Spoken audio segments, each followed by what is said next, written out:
Hello, and welcome to the video, which is currently titled 7 Saddest Guest Stars in TV That I've Noticed Today. So, at number 1, these is not in a particular order, but I have written down in a random order. So number 1 is Scrubs. Now, this character is called Dr. Casey. Now, what is really sad with this character is they're a doctor who is sick.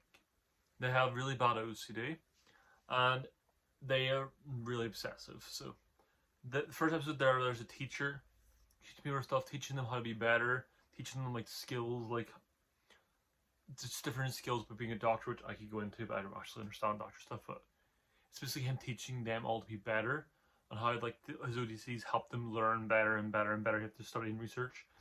And it's really great episode where it's like him being this mentor who struggled a little bit, but it's really about how great he is as a mentor and how he doesn't let his disease overcome him.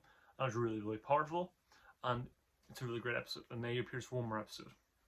And this episode, people are starting to get annoyed by how great he is, how like he's better than them. And so it ends. So Dr. Cox, JD, and Turk are all really mad at him, and they all go to approach him out of anger, to be just angry at him and shout at him for how they've made them feel. And so JD goes first and sees him scrubbing his hands, and he just breaks down and throws his sponge to the wall and says, "I've been here cleaning my hands for the last 2 hours." Because he has this condition and he can't control himself. And JD stands there and he's like, "But I won't let this," he's like, "I won't put this on someone else. That's not who I am." And JD looks at him and he's like, "What do you want, JD?" And JD says nothing. "I don't want anything." And JD stands there, shocked, unable to talk. You see Dr. Cox and see Turk come by and they're able to say nothing either. And this is really even more powerful for him in real life. J. Fox is affected by Parkinson's, a disease that makes you shake and makes stuff in your body and gets worse and worse over time. So it really parallels his real life struggles, and the more you know about it, the sadder that gets. Next one is gonna be a little, I was gonna say more upbeat, but this is not an upbeat list. Next one is Doctor Who. This happens in the Day of the Doctor episode. So this is a big great special, and Dave Tennant comes back, Rose Tyler comes back in a weird little fun way, and it's a really fun episode. Like, these two doctors are meeting up for the first time, then the War Doctor comes in. It's a great Doctor Who episode. It's really fun. But what shocked me the first time, and every time subsequently I think more and more about it, and I can barely think about the real episode because of this moment. So the head of unit is walking by, and with Clara, they walk by this man, and he says, "Good evening, it's first day on the job." And Clara and the head of unit walk past, and Billy's trying to get on the web 1 second.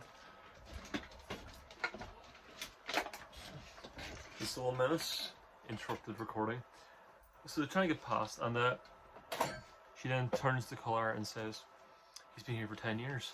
Now this brings up insane ramifications. One is, do I wipe his mind at the end of every day? So he thinks this is his first day, so he can't reveal secrets? Does that mean he has had no memories for 10 years? He lost 10 years of his life. He must have had no relationships, no friendships, nothing can last in his life, because he can't remember anything. So he's stuck pretty much in a time loop that he doesn't even know doesn't know is happening, and he can never get out of." Like, imagine that. Like, everyone in your life must think you just disappeared and you're gone, and you don't even know it's a problem. You just think, "Oh, I'm happy to have this job." And every day someone wipes your mind and you're stuck repeating this day. And you can't even get out of the loop because you don't even know you're in a loop.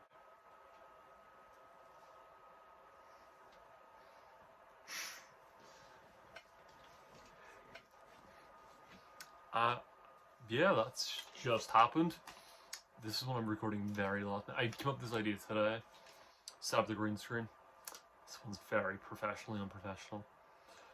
Next one is in How I Met Your Mother. It's kind of just called The Blitz. So, first appearing episode, which is meant to be a comedic episode, meant to be a fun episode where it's this character, every time they leave a room, something good happens. And it's meant to be a really funny episode and really like, oh, lighthearted, you don't mind laughing too much about it. But this man's missed every major thing in his life. When he leaves, good things happen, and he struggles really intensely. Like, he's missed his family getting back together. He got like addicted to gambling, and he found a working habit, and immediately when he left the machine, someone else won. This man misses so much greatness in his life. And we see him hang out with the gang, but that's a rare occurrence. He hasn't seen him in years, and he never sees him again. We never see anything positive really happen with man for more than one day. And it's not a plot point that's ever addressed again. It's not like he gets better in an episode. He's back to being the Blitz, and he's back to struggling again. And it's just a really sad thing to think about, and it's sad that he never gets anything happy to him at the end. This one's a little less dark and sad. I hope it's not really that dark or sad. It's actually gets quite dark and sad still. That is the list. It's Bunked. I'm not sure if any of you know Bunked. Bunked was the spin-off of Jessie. And Jessie was a fine show. I watched all of it like literally the last 2 weeks. It's alright. I enjoyed it. Bunked is bad. It's not good. It's predictable. It's boring. It's Disney Channel. It's not made for my audience, obviously, so I'm not the target audience. People obviously enjoy it. But there's an episode of Bunked, maybe it's in the pilot, where this kid's parents didn't pay for him to do the camp, so he's told to leave camp and wait at the entrance for his parents, and we don't see him again. We assume just that he's went home. And like 8-9 episodes later, at least, we see this kid still sitting there, and so the person trying to come says, "You're still here? Your parents didn't pick you up? That's cold." And then we don't know how long he's been there for, but we know it's been a few weeks from the time out of the show. So long enough that she's shocked. And we don't, and because no one knew he was there, it means he had to survive, he had to scrounge for food and water, but he couldn't go that far in case his parents arrived. So like this kid's been surviving on rations, basically that he's hunted himself. No one's cared about him. His parents clearly don't care about him because they haven't addressed him in weeks. They didn't care to pay, so either his parents are neglective or they're idiots. The best case scenario, his parents are idiots, and worst case they're neglective. Now at least this kid does have a happy ending, I hope. I haven't finished Bunked, so in the comments you can tell me if he appears again, but from what I know, this kid gets to leave this hellscape when he tells him to go in the town with her. And I'm going to assume, because I want to be hopeful about this one, that she gives him the train ticket home and he goes home. I could be wrong, I hope I'm not. Next one is In the Good Place, one of my favorite TV shows of all time. Now there's a lot of sad stuff in this show, and there's some characters I could have picked, like Trevor, who is a terrible person, and this demon who doesn't care about anyone and just likes terrible stuff happening, but he's then trapped, infinitely flying through the sky, and he's in this infinite hellscape. And while he's not a good person, he doesn't deserve to be stuck in hell forever. Because he's the only, Trevor's also doing that show, he's terrible, and he's at least given a chance for redemption, which Trevor's never really given. And Michael's can give a chance for redemption as well. I forgot Michael's bad at the start, but he's given a chance for redemption, he redeems. And Trevor's never given that chance. But he's not even this character I'm thinking of here. The character I'm looking at is Matt.